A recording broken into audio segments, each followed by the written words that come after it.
নাক সেটকাও, তাহলে ইমাম মেহেদী দেখলেও তো নাক সেটকাবে নাকি বলে? তুমি তো হুজুর দেখলেই বলো হুজুররা নামাজ কালাম করবে, মসজিদে থাকবে, ওয়াজ নসিহত করবে, এদিকে এসেছে কেন? ইমাম শুধু হবেন না, তিনি নেতৃত্ব দেবেন দেশগুলো, জোরে বলা যাবে না। তিনি একমাত্র হুজুর হবেন, আল্লাহ তাআলাকে ক্ষমতা দেবেন, তিনি সারা পৃথিবী তিনি বাদশাহিত্ব করে দেখাবেন, জোরে বলা যাবে না। হুজুররা নেতৃত্ব দেবে, ওটা খারাপ লাগবে না? লাগবে না? কথা বলে না। কিন্তু তিনি হুজুর পৃথিবীর রাজত্ব চালাবেন, জোরে বলা যাবে না। আমি এই জামানা, এই যুগে, এই সময় আমার যুবক ভাইদেরকে এইটা আমি কেন শোনাতে চাইছি, কেন বলবো এটা? তুমি তো হুজুরদেরই নাক সেটকাও, তাহলে ইমাম মেহেদী দেখলেও তো নাক সেটকাবে নাকি বলে? তুমি তো হুজুর দেখলে বলো হুজুররা নামাজ কালাম করবে, মসজিদে থাকবে, ওয়াজ নসিহত করবে, এদিকে এসেছে কেন? তখন তো তুমি তো আবার নাক সেটকাবে নাকি? আমি তো এটা চিন্তা করছি, তুমি বুঝবে কি করে যে ইমাম মেহেদী ওটা? আমার কথা বুঝে তোমার ওটা বোঝাবে কে?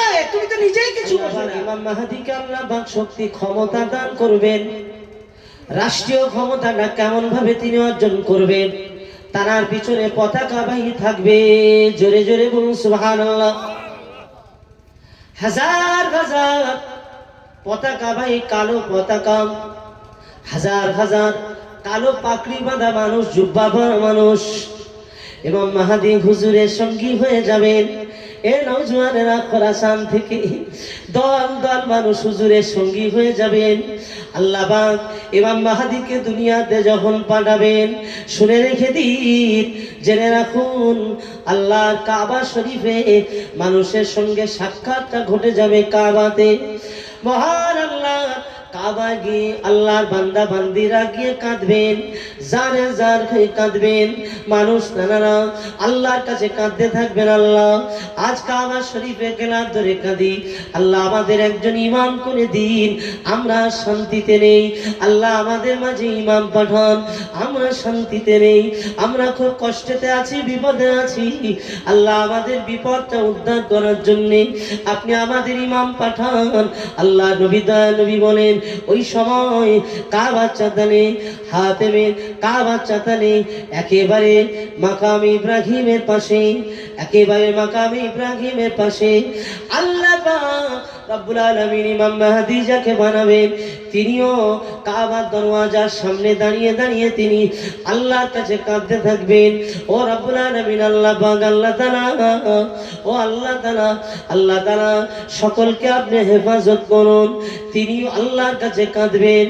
আল্লাহ পাক রব্বুল আলামিন মানুষের কান্না দেখে, কাবা চাতালে কান্নাকাটি দেখে আল্লাহ পাক একটা আওয়াজ করে দেবেন, হাজা খলিফাতুল্লাহ, এ আমার বান্দা বান্দিরা, ওই কাবা চাতালে ওই তো তোমাদের খলিফা, যাকে আমি খলিফা করেছি, ওই খলিফার কাছে যাও।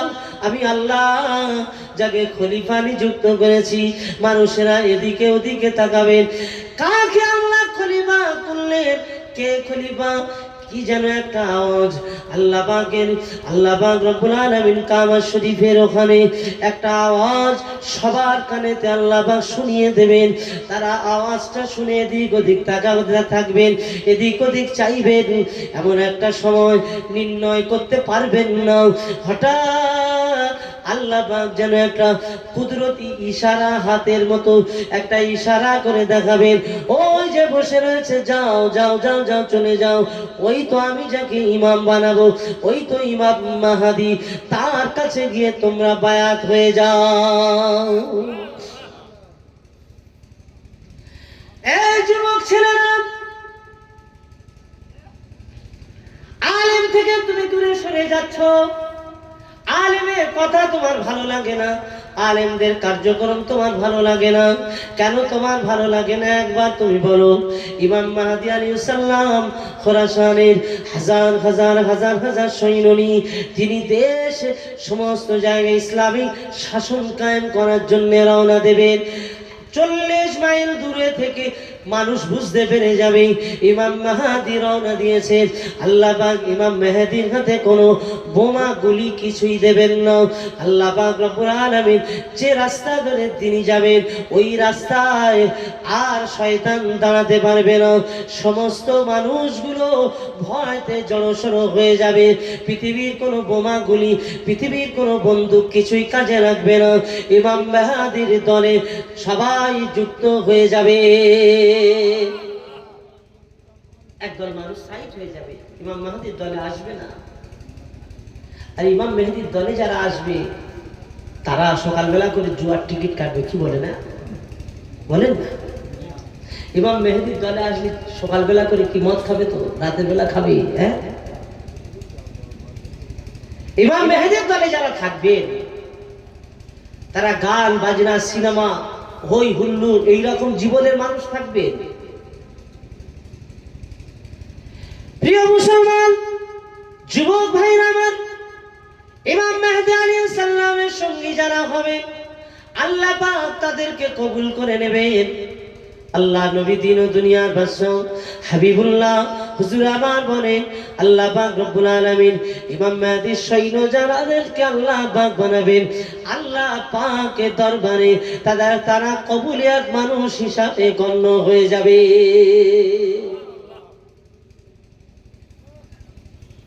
এখন আমি আপনাদেরকে একটা উদাহরণ দিই। ইমাম সাহেবরা যখন কোনো মানুষকে কবর দেয়, ইমাম সাহেব যখন কোনো মানুষ কবর দেয় তখন বলে বিসমিল্লাহ ওয়া আলা মিল্লাতি রাসূলুল্লাহ। কবরের সবার সময় বলে না? এর মানেটা কি? যে আল্লাহ তোমার নামে আর এই নবীর মিল্লাতে একে আমরা দিয়ে যাচ্ছি, এই নবীর মিল্লাতে নিয়ে নাও, নবীর মিল্লাতে নিয়ে নাও, মানে নবীর দলে নাও। সারা জীবন মানুষের সাথে হারামখুরিগিরি করেছে, বেঈমানি করেছে, মানুষের সাথে চিটিংবাজি করেছে, মানুষের বিরুদ্ধে কেস করেছে, মানুষের উপরে জুলুম অত্যাচার করেছে, মানুষের বিরুদ্ধে ষড়যন্ত্র করেছে। অত্যাচারে গ্রামের মানুষ দাঁড়াতে পারলো না। আর মরে যাওয়ার পরে ইমাম সাহেব যদি জোর করে নবীর মিল্লাতে দেয়, নবীর দলে দেয়, আল্লাহ তাআলা ইমামের কথা নেবে বলে কি আপনার মনে হয়? কিভাবে নেবে? তুমি সারাটা জীবন নবী দুশমনী করলে, মরার পরে ইমাম বলল নবীর মিল্লাতে নাও, কিন্তু ইমাম সাহেব যখন মসজিদের মেম্বারে উঠে বলল সুদ খাওয়া হারাম, এ বেটা তখন মুখটা ঘুরিয়ে নিয়ে সে কাজ মানল না। বলে এখন করে তো আবার সুদ খাওয়ার সব ডিজাইন হয়ে গেছে। বলে হ্যাঁ রে, তুই তো যা করতেছিস। বলে আমি কি করছি? বলে তুই যে এইসব করছিস। বলে আমি আরে খাই বটে, তা আমার নামে খাই, আমার বোন নামে করা আছে অ্যাকাউন্ট, বুঝিস তুই? সুদ এখন বোন নামে খাচ্ছে, আছে না নাই এরকম? বলে সুদ যদি বইয়ের নাম সুদ খাওয়া হয়, আমরা কি চালাক না হয়েছি? আমরা চালাক। এই চালাকিগুলো সব আমরা ধরা পড়বো কি পড়বো না যদি চালাকি করে জীবন অতিবাহিত করতে চাই। কোন রকম ভাবে আপনি চালাকি করে থাক, সব ধরা পড়ে যেতে হবে। ধরা যখন পড়ে যেতে হবে, বন্ধু আমার যুবক বন্ধুরা, তোমাকে বলবো রাস্তা যারা দেখাবেন তাদের সঙ্গী হয়ে যাও, উলামাদের সঙ্গী হয়ে যাও, আলেমদের সঙ্গী হয়ে যাও, ভালো মানুষের সঙ্গী হয়ে যাও। আমি এই সমাজের মেন্টাল বুঝি না, আমি এই সমাজের মানুষের মেন্টাল নিয়ে আমার প্রশ্ন আছে, চিন্তা ভাবনা নিয়ে আমার প্রশ্ন আছে। কি প্রশ্ন? আমি প্রশ্ন করতে চাই, তুমি সমাজ ভালো চাও না খারাপ চাও? বলেন, উত্তর দেন। ভালো বলতে কি বুঝি আমরা? সমাজে মত কররা নেতৃত্ব দেবে, এর নাম কি ভালো? ভালো বলতে কি বুঝে আমি জানি না, আপনাদেরকে আমি প্রশ্ন করছি। ভালো বলতে কি বুঝেন? জোর করে মানুষের বিরুদ্ধে কেস কাম লাগিয়ে দেবে, এর নাম ভালো? ভালো বলতে কি বুঝেন? যারা রাতের পর রাত নারীদেরকে নিয়ে হোটেলে নিয়ে গিয়ে জিনা ব্যভিচার করে, নারীবাজি করে, তারাই সমাজে নেতা হবে, এর নাম কি ভালো? বুঝি না, কথা বলে না, আওয়াজ দেন। তাহলে সমাজকে এরকম চাইছি আমরা? আমরা চাই সমাজ ভালো হোক না? রাস্তায় কাদা ছিল, পাকা করে দেওয়ার নাম ভালো? পাকা করলেই ভালো? ও আদর্শ ভালো না হোক, স্বভাব ভালো না থাক, মানুষকে চরিত্রহীন করে দিই, কোনো অসুবিধা নেই, রাস্তাটা পাকা হোক। কি বলেন নাকি? কি ভালো আমরা চাইলাম। যুবক ভাইদের কাছে আমার প্রশ্ন, আমরা যদি ভালো চাই, স্কুলটা ভালো হোক, ডেভেলপ হোক, ভালো ছাত্র এখানে তৈরি করব, তাহলে ভালো শিক্ষক পয়সা দিয়ে আনতে হবে না? 200 টাকা মাইনে দিয়ে ইংলিশ মিডিয়ামে সকালবেলা আছে, সেখানে বাচ্চা পড়ানো যায়। আবার যাদের পয়সা রয়েছে 20,000 টাকা মাইনে দিয়ে ইংলিশ মিডিয়ামে পাঠায় না পায়। এও তো ইংলিশ মিডিয়াম, সেও ইংলিশ মিডিয়াম। তা তুমি 200 টাকায় দিলে না কেন? তুমি 20,000 টাকা বেতন সেখানে দিলে কেন? কেন? ওখানে আমার ছেলেটা উপযুক্ত ভাবে তৈরি করা যোগ্যতা যাদের আছে, সেই রকম মানের শিক্ষক টিচারের কাছে আমার ছেলেটা দিয়েছি। কি ঠিক কি না?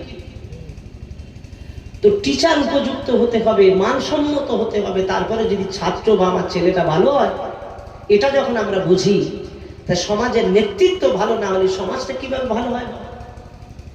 এইটা কেন বুঝিনি? কেন বুঝিনি? এই নেতা কেন বলবে না ফজর আলী নামাজ পড়তে যেতে হবে সকালবেলা? আরে নেতার তো বলা উচিত, আমি তোদের লিডার হয়েছি, তোদের ভালো করব, সকালবেলা উঠে নামাজ পড়তে যাবি, না হলে গ্রাম ছাড়া করে দেবো তোরা। এই রকম নেতার দরকার আছে না? নাই? সেই রকম নেতা কই? আরে নেতা তো বলবে সুদে টাকা আনতে যাবি না, অসুবিধা হলে আমার কাছে আসবি, আমি ধার করে এনে দেবো, তুই সময় মতো আবার দিবি। নেতা যদি কারোর কাছে একটু 20,000 টাকা ধার চায়, ভরসা করে দেবে। কি দেবে না দেবে? ঠিক আছে, আমি চেয়ে দিচ্ছি, সময় মতো দিতে হবে। তো নেতা তো এরম হওয়া উচিত, ঠিক কিনা বলেন? কই সে নেতা? হযরতে ওমরের মতো নেতা কই? হযরতে আবু বকর হুজুরের মতো নেতা কই? আজকের দুনিয়ার জমিনে কোথায় হযরতে ওমর, কোথায় হযরতে আলী, কোথায় হযরতে আবু বকর? না না, এই রকম নেতা কই? হযরতে ঔরঙ্গজেব রাহমাতুল্লাহ আলাইহি। ভারতের জমিনে ঔরঙ্গজেবের মতো নেতা একটা দেখান। হযরতে ঔরঙ্গজেব রাহমাতুল্লাহ আলাইহি, তিনি রাজত্বের শীর্ষ আসনে যিনি বসে রয়েছেন, তিনি একজন লিডার হয়েছেন, রাজত্ব চালাবেন ভারতবর্ষের মতো দেশের একজন যিনি ক্ষমতাধারী হয়ে গেলেন। কিন্তু তিনি সর্বদা, তিনি অবসরের সময়গুলো তিনি নিজের হাতে টুপি সেলাই করে বাজারে টুপি বিক্রি করেছে। টুপি বিক্রি করে যে অর্থ কামাই হতো, এই ভারতবর্ষের জমিনে স্বর্ণ করে লেখা রয়েছে হযরতে ঔরঙ্গজেব রাহমাতুল্লাহ আলাইহি, তিনি নিজের সংসারটা পরিচালনা তিনি করেছেন। জোরে বলুন সুবহানাল্লাহ। কোথায়